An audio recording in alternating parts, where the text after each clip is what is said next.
So vehicle maintenance day. Been having a lot of starter issues with this VW. Even though it's an AutoZone, it's probably only a 6-month-old starter. It just clicks half the time. So, you know, click, nothing, nothing. Let's see if it will start. It's starting. Turns at about 950 RPM when it does want to start. Sometimes it's like really sluggish. So the starters you're getting for these aren't that great. So let's put a new one in so it doesn't sit there and click.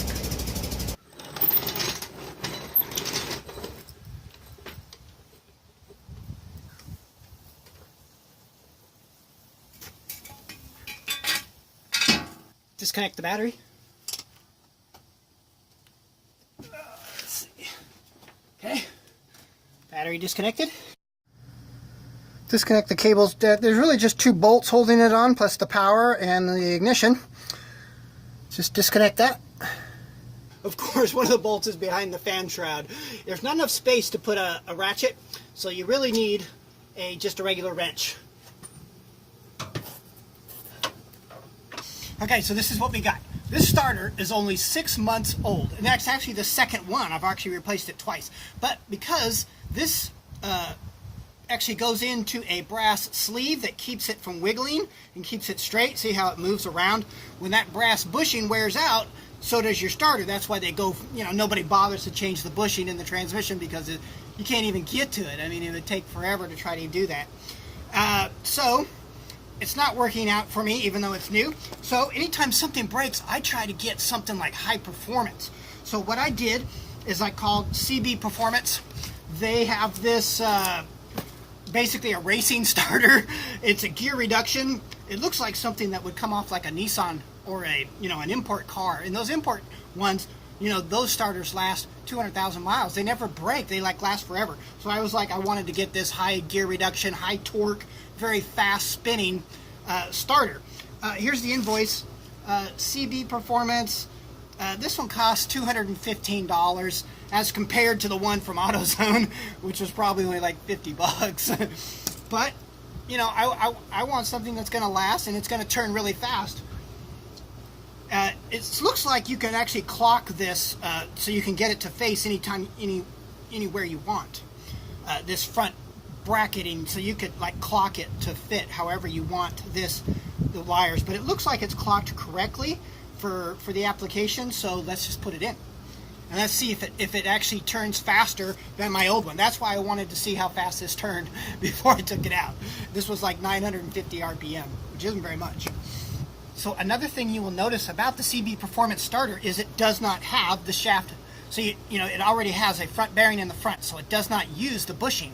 So it's going to last a whole lot longer than this one that uses the bushing. Okay, so let's go ahead and put it in. The only thing you need to put this in is a 17mm wrench, because you can't get sockets to any of this stuff anyways. So it's really easy, you guys. Alright, I got it installed. Some of the issues you might run into is, of course, that because it's a gear reduction, the motor's here and the solenoid's here. So with the solenoid over here, you have about an extra 3 inches that you need a battery cable to reach this far. I didn't really have it. So my battery cable's super tight now, so I'm going to have to buy about a 3-inch, or at least a 3-inch longer battery cable eventually.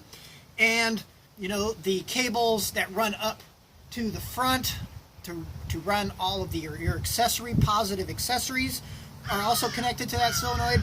And that was really tough. I mean, if you can stretch it 3 inches, otherwise you're going to have to extend that. Other than that, and of course the bolt.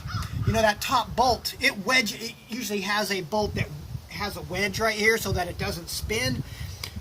The new starter doesn't have that wedge, and so I did use the same bolt and it didn't turn on me, but I could run into a problem with that later if I actually want to take it off. So you may actually want to get a regular bolt for that has a socket that you can get onto it and to take it off and on.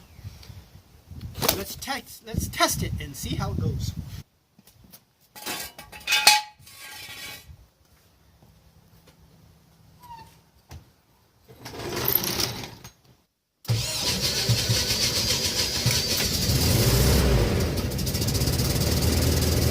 Wow, you saw that. 2,000 RPM.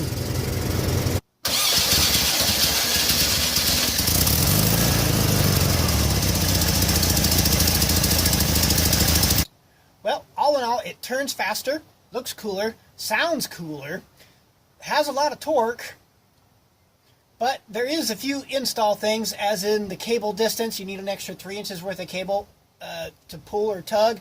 I was able to do it with what I had, but you might actually, I think I'm going to have to get a new positive cable that's a little longer, because it's tight. I mean, I am just tight.